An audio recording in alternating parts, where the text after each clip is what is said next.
Moral courage in leadership is detrimental to the success of moving forward with politics as a whole and enabling ethical policies that benefit the American people and refrain from pushing a certain agenda. David P. Lind at the Des Moines Register says, "Our state and country suffer from a famine of political courage, and unfortunately it is nothing new. Our elected officials have demonstrated the lack of courage to do the right thing because of a fear of personal consequences, criticism, and party pressures. Politicians voting as the party demands instead of as their conscience dictates has become the norm." This quote displays the problem at hand, in which recent years leadership has brought political leaders who do not have courage and are too scared to make individually strong decisions because of embarrassment from their party or others. Experts agree that moral courage heavily influenced historical leaders such as Martin Luther King Jr., who stood up for civil rights for African Americans when this was heavily frowned upon. This brought him so much hate, but he became one of the most historically inspiring leaders to use moral courage and stand up against civil rights, pushing for a brighter future. Moral courage also contributes to the creation of individual ideas. This is made possible when leaders make their choices which they know are right instead of always heeding to their party's demands, even when their party is making immoral decisions. Moral courage is needed during crisis. Experts have come to this agreement by looking at the past and seeing leaders like Ronald Reagan, who stood up as a leader and did what was right for his nation to get out of one of the biggest threats to nuclear war the U.S. has ever faced, along with Franklin D. Roosevelt, who was determined to do everything he had to get his country out of the economic crisis it was facing. With this pressing issue at hand, the research I came to this research question: in what ways is moral courage important for politicians in the United States during a crisis? The stimulus sources I was able to connect to my research question were Moral Courage and Intelligent Disobedience by Ted Thomas and Ira Chaleff, which went really into depth about moral courage, which became one of the biggest pieces of my research and argument. My second stimulus source was FDR's inaugural address, which showed the moral courage FDR had as a president and how he wasn't going to just listen to what a party told him to do, and that he was going to act on what was morally right for him and his country at the time. Researching deeper into this, I was able to find that FDR did everything he said he was going to get his nation out of the economic hardship it was in.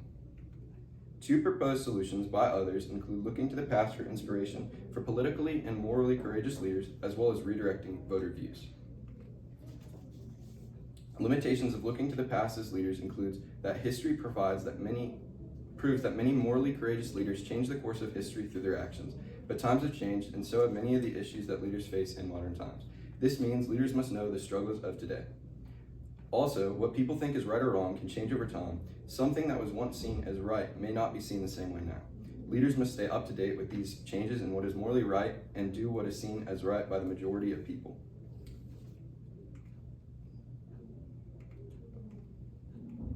Limitations of redirecting voters' views from popularity to morals to get voters to value what is morally courageous. We need to change how voters view leaders, which can be incredibly difficult because often voters are drawn to a leader's charisma or stage abilities, or if they just agree with their ideas, which can make it very hard for leaders who are courageous with ethics to get votes and get the support that they long for and deserve. The greatest solution that maintains trust in leadership and will drive real progress includes present and future political leaders making decisions based on morals, especially while challenges plague the nation. Leaders need to prioritize the collective well-being of the people, even if the majority oppose their ideas and actions. History proves that this solution is efficient, because in the past, most agreements often opened to widespread support after the success of the leaders' ideas became too evident to ignore, leading to them being re-elected and many becoming historical icons students still learn about. Franklin D. Roosevelt once said that courage is not the absence of fear, but rather the assessment that something else is more important than fear. This shows us that leaders who make good choices for everyone, even if people don't agree, are the real way to move forward. Here's the simple reason. When leaders put what's best for all over what people think of them, they show courage. They know that doing this can be hard and might make people mad or cost them their re-election, yet they feel strongly that their choices will help everyone more later. This is what Roosevelt meant: seeing fear, but choosing the bigger good because it matters most. Leaders may get pushed back since change is frightening and hard to get, but brave leaders have their eyes on the future. They care about lasting good more than being liked right away. This matches Roosevelt's words that the future of good of the nation is worth more than the present fear of not being liked. This graph from the Pew Research Center shows that trust in government has progressively been crashing over time. This is mainly because it is hard for voters to see the truth when they do not know if they can trust leaders who in lots of cases just say stuff to get elected. This is where the solution comes into play, because enacting it may not spike trust in government immediately, but but it would over time as voters see the good leaders in government are doing after it had been enacted. Implications include that leaders who pick the right path for the good of all can help people trust big groups more. This trust is key for keeping society stable and for making plans work well and building a strong sense of togetherness and less division among people. This would also reduce political polarization by enabling trust back into leadership and creating an environment where everyone's voice matters, allowing for moral leaders to flourish instead of a more popular party. Challenges in making moral decisions as a leader. What's considered moral or right to do varies a lot between cultures, religion, and personal beliefs. A leader needs to become good at starting discussions and reaching an agreement on what is morally right. Sometimes doing what is right is not easy because of real-world problems such as money problems and the pressure of other countries, and often leaders find themselves in tough spots where they do the right thing. They cannot do the right thing because of these limitations. They need to find a mixture of what's right and what's possible, which can mean making some very hard decisions. As people often argue about what is right or wrong, leaders should create an environment in which everyone can voice their opinion on what they think should be done or are against existing policies. As an example, this could involve meetings, running workshops, or internet surveys that make it easy for people from differing backgrounds to express their views and concerns. This approach ensures that there is a chance for everyone's opinion to be heard.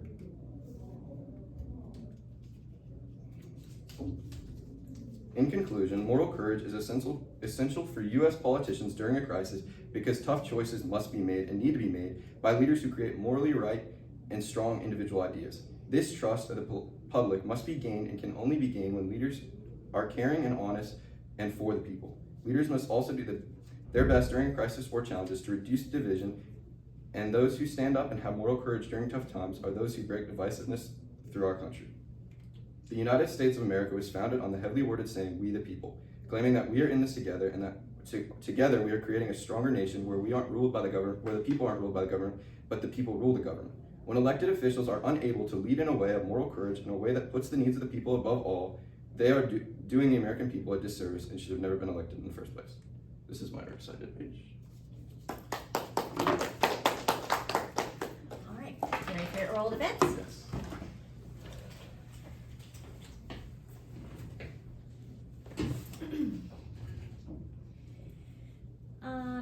How did your research question evolve as you moved through the research process? Okay, so when I started reading the Moral Courage and Intelligent Disobedience, I was introduced to moral courage and what it is, and in the stimulus it showed a lot about what it is in when you're a soldier or in the military or just everyday people. And then when I read FDR's inaugural address, it introduced me to the idea of moral courage as a leader.